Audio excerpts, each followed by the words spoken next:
ایک فقیر تھا، ملنگ درویش، اللہ کا بندہ. اس کی عادت یہ تھی کہ اپنے ڈیرے پہ آنے والوں کو کھلاتا، ان کو پلاتا، ان کی ضروریات کا خیال رکھتا، لیکن ان کو مالی آسودگیاں نہیں تھیں. ہوتا یہ تھا کہ بعض اوقات لوگ آتے تو ادھار لے کر کے وہ لوگوں کو کھلا دیتا. خیر، چونکہ فقیر کا مزاج یہ ہوتا ہے کہ لوگ آئیں اس کے ڈیرے سے کھائیں. بابا بلے شاہ نے بھی کہا تھا نا، اٹ کھڑک کے دکڑ وجے تتا ہوئے چلا، آن فقیر کھا کھا جاون راضی ہوئے بلا. یہ فقیروں کا مزاج ہے. تو جو بھی آتا اس کے ڈیرے سے کھاتا، اور وہ ادھار اٹھا اٹھا کے لوگوں کی ضروریات کو پورا کرتے رہتے. وقت آخر آ گیا، جن لوگوں نے ادھار دیا تھا وہ سارے تقاضا کرنے آ گئے. اب بابا جی کو کیا فکر لاحق ہے کہ یہ میرے مہمان ہیں اور میں ان کو کچھ پیش کرنے کی صلاحیت نہیں رکھتا. ایک بچہ تھا، وہ کچھ سامان بیچ رہا تھا، پتیسا بیچ رہا تھا یا کوئی اور چیز بیچ رہا تھا. اس نے گلی سے گزرتے ہوئے آواز لگائی، خادم کو کہے سے بلا کے لاؤ. کہا تم بیچ رہے ہو تو میرے مہمانوں کو کھلا دو. بچہ بڑا خوش ہوا کہ میں سارا دن گلیوں میں گھوم کے یہ پتیسا بیچنا تھا، اب یہ ایک جگہ ہی سارا فروخت ہو گیا تو یہ تو موج لگ گئی، میں جلدی گھر چلا جاؤں گا، میری ماں خوش ہوگی. تو سارا ان مہمانوں کو کھلا دیا گیا. اور اس کے بعد کہا بابا جی پیسے؟ کہا تم بیٹھ جاؤ، جب ان کو ملیں گے تو تجھے بھی مل جائیں گے. وہ بیٹھ گیا، 2 4 10 منٹ بیٹھا تو بچہ تھا پھر کھڑا ہو گیا، بابا جی پیسے؟ کہا جب ان کو ملیں گے تو تجھے بھی مل جائیں گے.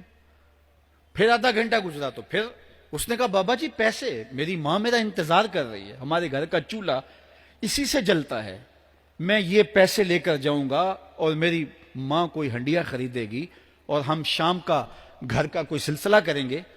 کہا بیٹا جب ان کو ملے گا تو تجھے بھی مل جائے گا. بچے نے رونا شروع کر دیا. یتیم بچہ تھا، اس کا سارا آسرا یہی تھا. اس نے رونا شروع کر دیا. جب بچہ رویا اللہ کی رحمت کو جوش آیا. کوئی مرید نذرانہ لے کے ان بزرگوں کے پاس آ گیا اور اشرفیوں کی بھری ہوئی تھیلی پیش کی. وہ اتنے پیسے تھے کہ اس بچے کو بھی دیے، جتنے لوگ آئے تھے سب کا قرض چکایا. کہا جاؤ گھروں کو. تو سب نے کہا بابا جی ہم صبح سے بیٹھے ہوئے تھے تو یہ نذرانہ دینے والا صبح سے نہیں آیا تو اب کیسے آ گیا؟ کہا صبح سے تمہارے اندر کوئی رونے والا نہیں تھا، ایک رونے والا آیا تو باقیوں کا بھی کام بن گیا. بعض اوقات کسی ایک شخص کی وجہ سے باقیوں کی خطائیں بھی معاف ہوتی ہیں. آج ہم اجتماعی طور پہ تا حد نظر اندر باہر اوپر نیچے اتنے لوگوں کے ہجوم میں اللہ کی بارگاہ سے یہ توقع رکھتے ہیں کہ مالک کتنے ہجوم میں کوئی ایک تو ہوگا جو تیرا لاڈلا ہوگا، کوئی ایک تو ہوگا جو تیرا بہت قریبی ہوگا، کوئی ایک تو ہوگا جس پہ تیری رحمتیں برسیں گی.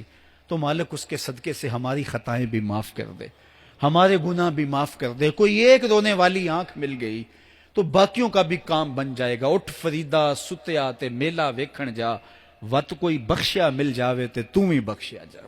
میرے مالک ہم سب کی خطائیں معاف کر دے، ہم سب سے درگزر فرما اور ہم سب کے باطن کو ستھرائیاں دے دے، ہمارے اندر کو پاکیزگیاں دے دے. بہت وقت میں نے اور آپ نے صاحب گزار لیا، تیزی کے ساتھ زندگی بیت رہی ہے.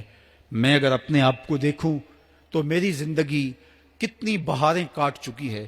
اگر آپ اپنے آپ کو دیکھیں، کوئی 60 سال، کوئی 20 سال، کوئی 25 سال، زندگی تیزی کے ساتھ گزر رہی ہے. بندہ جب سوچتا ہے کہ میں 40 سال کا ہو گیا ہوں تو آگے میری زندگی کے اگر 30 سال بھی ہیں تو 30 سال تو کافی ہیں، لیکن وہ پیچھے اگر پلٹ کے دیکھے تو 40 سال یوں گزر گئے جس طرح چٹکی بجائی جاتی ہے.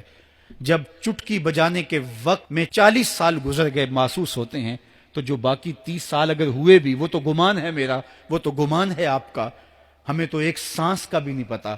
پوچھا گیا زندگی اور موت کے بارے میں کیا خیال ہے؟ کہا فجر پڑی ہے، پتہ نہیں ظہر پڑھ سکیں گے یا کہ نہیں. کہا اتنی لمبی امیدیں لگائے بیٹھے ہو. کہا ظہر پڑی ہے، پتہ نہیں عصر پڑھنے کا موقع نصیب ہوتا ہے کہ نہیں. کہا یہ بھی طول عمل ہے. ایک بولا عصر پڑی ہے، پتہ نہیں مغرب پڑھ سکیں گے یا کہ نہیں. کسی نے کہا ایک رکعت پڑی ہے، پتہ نہیں دوسری رکعت بھی پڑھنا نصیب ہوتی ہے یا نہیں. کہا یہ سب تمہارے منہوں کی باتیں ہیں. میں تو کہتا ہوں ایک طرف سلام پھیرا ہے، پتہ نہیں دوسری طرف سلام بھی پھیر سکیں گے یا کہ نہیں. کیا موت اتنی قریب نہیں ہے؟ ہم نے اپنی آنکھوں کے سامنے لوگوں کو جدا ہوتے یوں نہیں دیکھا ہے. ہم کہتے ہیں اس کی خبر سنا رہے ہو موت کی، یہ تو میں نے ابھی سبزی والی دکان پہ دیکھا تھا. لیکن جب موت آتی ہے تو ایک لمحے کا تقدم اور تاخر نہیں ہوتا. تو صاحب آئیے اپنی زندگی کو اللہ اور اس کے رسول کی راہوں پہ ڈالے. آج وقت ہے آج موقع ہے، آج توبہ کا دروازہ کھلا ہے، کل سب کچھ نہیں ہوگا۔ آج اس کی رحمتیں آواز دے رہی ہیں، آج وقت ہے، وقت پر کافی ہے ایک قطرہ بھی آب خوش ہنگام کا، جل گیا جب کھیت برسا می تو پھر کس کام کا۔